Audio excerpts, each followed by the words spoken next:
آدمی سوکھی روکھی ہے نا حلال کی کھائے، حرام کے تر نوالوں سے حلال کا سوکھا نوالا بہت اچھا.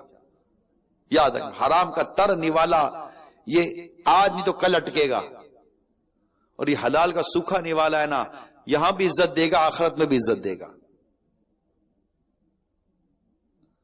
صبر کرو میرے پیارے میٹھے اسلامی بھائیوں، صبر کرو، جلد بازی مت کرو، روزی کمانے میں جلد بازی مت کرو، اپنے آپ کو امیر بنانے میں، اپنے آپ کو جیسے کہ پیسے والا بنانے میں یا بظاہر خوشحال بنانے میں پیارے اسلامی بھائی جلد بازی نہیں کرو. اگر اللہ نے نہیں مقدر کیا تو نہیں ہوگا. اللہ نے جس کے مقدر میں مزدوری لکھی ہے وہ مزدوری کرے گا. ہر مزدور سیٹ نہیں بن جاتا، ہر سیٹ آگے نہیں بڑھ جاتا. ہر ایک کے اللہ تعالیٰ نے اس کے مقدر کیا ہے، اس کے نصیب ہے، اور اس میں اس کی بھلائی ہے، اس میں اس کے لیے فائدہ ہے. اللہ سے بہتر کون جاتا ہے میرے لیے کیا حال اچھا ہے؟ کہ اللہ فرماتے میرے بعض بندے وہ ہیں کہ جن کے ایمان کی سلامتی ان کی امیری میں ہے، اگر وہ غریب ہو جائیں تو ان کا ایمان ضائع ہو جائے گا. اللہ فرماتے میرے بعض بندے وہ ہیں کہ جن کے ایمان کی سلامتی ان کی غریبی میں، اگر وہ امیر ہو گئے تو ان کا ایمان ضائع ہو جائے گا.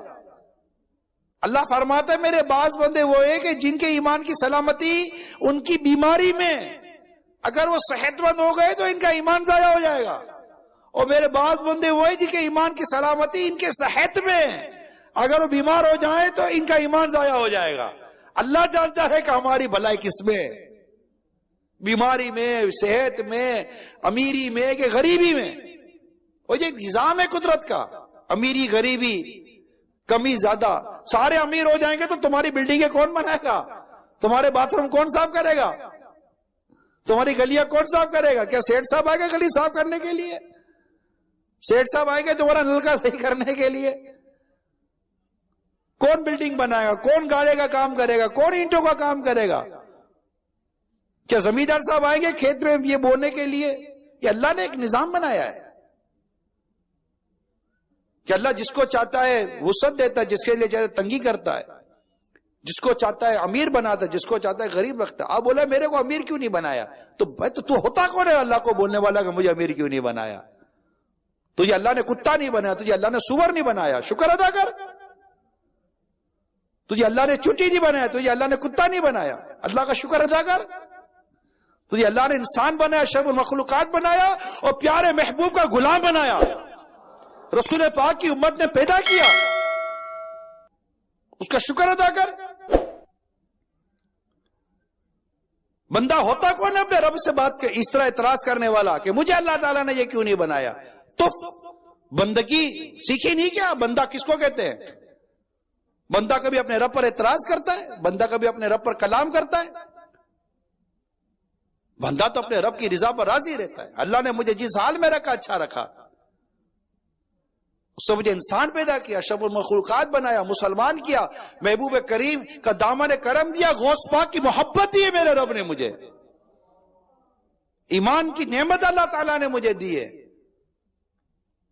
عورت بولے مجھے مرد کیوں نہیں بنایا، مرد بولے مجھے عورت کیوں نہیں بنایا، بولتے کچھ بھی نہیں ہوں گے، مگر دیکھو نا دھن سوار ہے. مرد عورتوں کی طرح بننے پر تلے ہوئے ہیں، اور عورتیں مردوں کی طرح بننے پر تلی ہوئی ہیں. اللہ کی پناہ. حالانکہ وہ عورت جو مردانی وضع اختیار کرے اس پر لعنت کی گئی ہے، اور وہ مرد جو زنانی وضع اختیار کرے اس پر لعنت کی گئی ہے. یہ اپنے پر لعنتیں لے رہے ہیں، ان کو شرم نہیں آ رہی. کیا کر رہے ہیں؟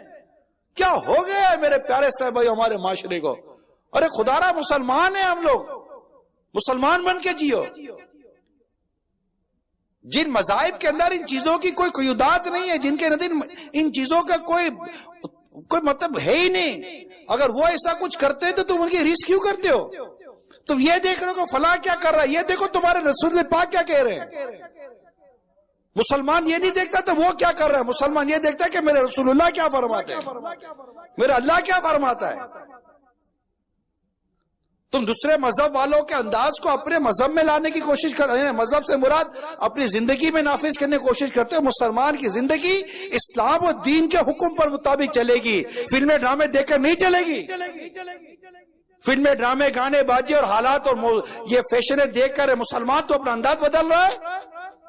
تو یہ انداز اس کو دیکھ کر نہیں، تو نے اپنا انداز مصطفیٰ کو دیکھ کر بدلنا ہے صلی اللہ تعالی علیہ وآلہ وسلم۔ لقد کان لکم فی رسول اللہ اسوۃ حسنہ، ہمیں اللہ نے یہ حکم فرمایا ہے کہ تمہارے رسول پاک صلی اللہ تعالی علیہ وسلم کی زندگی میں نمونہ عمل ہے، ہمارے لیے ان کی پیروی ہے، ہم ان کی ادا کو ادا کریں گے، ان کے بتائے ہوئے احکام کے مطابق گھر چلائیں گے، کاروبار چلائیں گے، اور اپنے فیملی کو بھی ان کے بتائے ہوئے حکم کے مطابق چلائیں گے۔ اللہ کے پیارے حبیب فرماتے ہیں تم میں سے بہتر وہ ہے جو اپنے گھر والوں کے لیے بہتر ہے، اور تم سب سے میں اپنے گھر والوں کے لیے بہتر ہوں۔ اپنی بیوی کے لیے، اپنے بچوں کے لیے کیسے بہتر بننا ہے، اپنے ماں باپ کے لیے کیسے بہتر بننا ہے، اپنے آس پاس پڑوسیوں کے لیے کیسے بہتر بننا ہے، یہ ہمیں رسول پاک صلی اللہ تعالی علیہ وسلم سکھاتے ہیں، اور ہم ان سے سیکھیں گے، بس خلاص۔ اور جو ان کی باتیں سکھائے گا ہم اسے سیکھیں گے، ہمیں کسی اور کی بات نہیں سیکھنی یار، ہمارا کیا واسطہ، انہیں جانا انہیں مانا، نہ رکھا غیر سے کام، للہ الحمد میں دنیا سے مسلمان گیا۔ زمین و زمان تمہارے لیے، مکین و مکہ تمہارے لیے، چنین و چنا تمہارے لیے، بنے دو جہاں تمہارے لیے، دہن میں زبا تمہارے لیے، بدن میں ہے جاں تمہارے لیے، ہم آئے یہاں تمہارے لیے، اٹھے بھی وہاں تمہارے لیے، صبا وہ چلے کہ باغ پھلے، وہ پھول کھلے کہ دن ہو بھلے، لیوا کے تلے صدابے کھلے، رضا کی زبا تمہارے لیے، تمہارے لیے، تمہارے لیے، ہم تو ان کے لیے ہیں، جینا مصطفیٰ کے لیے ہے صلی اللہ تعالی علیہ وسلم۔ یہ عاشقان رسول کس طرف چلے گئے ہو؟ آ جاؤ واپس آ جاؤ مدینے کی گلیوں میں چلتے